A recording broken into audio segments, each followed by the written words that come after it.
Gunfire and helicopter blades erupt across Panama City as the U.S. forces move to rescue an American hostage from a military prison. It's December 20th, 1989. And in the Fiat Castle Modelo, the military dictatorship's most valuable prisoner jolts awake. He scrambles for his clothes and leaps into the bathroom, pressing himself against the wall, listening as boots thunder down the stairs, growing louder by the second. The American's breathing quickens as uncertainty claws at him.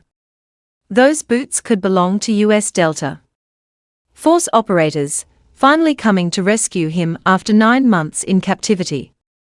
But they could just as well be the prison guards who now have explicit orders to put a bullet and music through his head. Kurt Muse is no military man. He once served a short stint in the U.S. Army, but having grown up in Panama, music, and fallen in love with the country and its people, he's returned to become a salesman of printing equipment.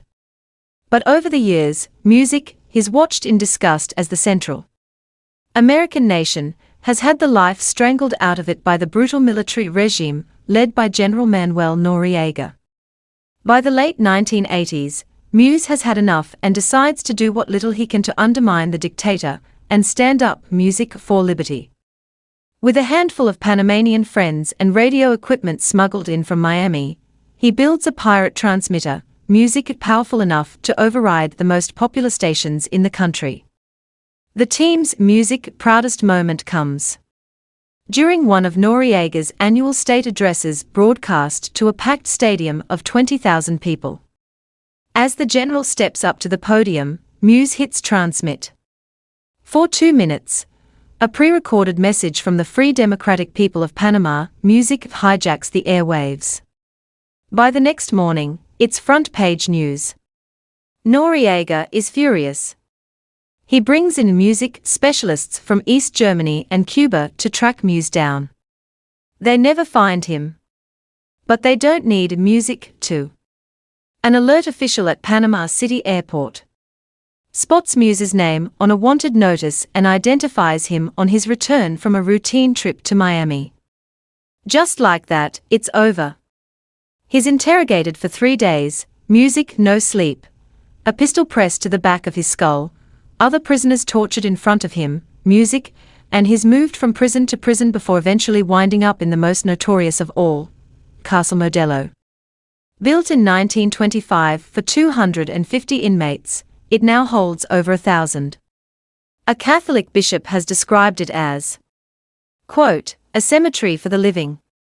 Muse's world shrinks to an 8 by 12-foot cell, a thin foam mattress on bare concrete, and a small window through which he watches men beaten with clubs and rubber hoses. He tries to keep himself sane by imagining himself music on the Appalachian Trail, surrounded by beautiful nature. But deep down, music, his hopes of survival grow weaker each day. To make matters worse, by the time Muse has been in Castle Modelo for 6 months, the rules have changed. Music. Rattled by a failed coup attempt against him in October 1989, Noriega responds, music, by transforming the prison from a civilian facility into a military one. Overnight, music soldiers replace the civilian guards. Fortified defensive positions go up around the perimeter. The general stops referring to Muse as a prisoner. He is now officially a hostage. An armed guard takes up permanent position outside his cell door with a single standing order: if the United States makes any military move against Panama, shoot him immediately. Of course, Washington is watching. The headquarters of U.S. Southern Command sits on a hill directly overlooking the prison. Muse is being held, in effect, right under American noses. President George H.W. Bush makes a private vow to make sure Muse is rescued. But getting him out in one piece is another matter entirely. Soon, an unidentified American colonel visits Muse in the prison's public area.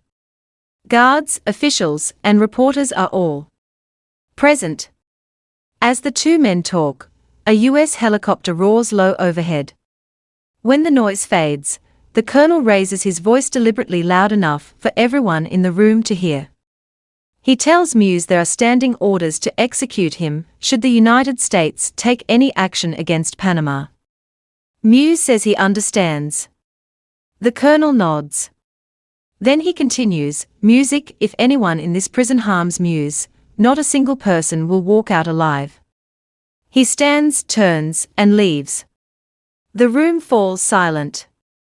Little does Muse realize that the plan to rescue him, christened Operation Acid Gambit, is already underway. The men tasked with bringing Muse home are not ordinary soldiers. They are Delta Force. Officially, the 1st Special Forces Operational Detachment Delta, unofficially known simply as the unit. Founded in 1977 and modeled on the British SAS, Delta is the U.S. Army's most elite counterterrorism force, reserved for missions too sensitive, too dangerous, or too complex for anyone else. Selection is brutal. Of every